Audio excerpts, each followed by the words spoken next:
Welcome to the Banker Lamp. Please enjoy the video. In this video, I will explain how to put a GMC Sierra in neutral step by step. With the truck parked, press and hold the brake firmly while you identify the shifter type. For column or console shifters, locate the release button or dial and depress it. On electronic shifters, use the shift knob or buttons while the brake is pressed and the ignition is on accessory or run. Start by making safety your priority and checking the surroundings for any hazards. Engage the parking brake and consider wheel chocks if you will let the vehicle roll in neutral.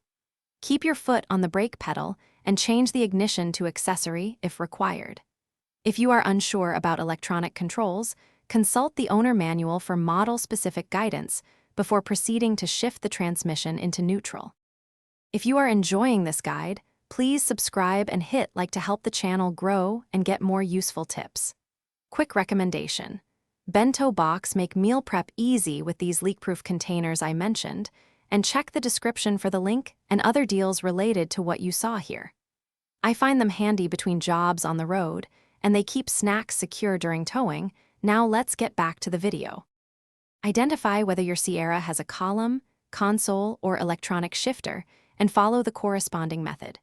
For mechanical levers, press the release and slide to neutral while the brake is held. For electronic systems, use the shift buttons or knob and follow dashboard prompts with the ignition in accessory or run. Confirm the transmission is in neutral by gently releasing the brake and ensuring the vehicle does not drive forward or backward unintentionally. Thanks for watching. If this was helpful, leave a like and consider subscribing. See you next time.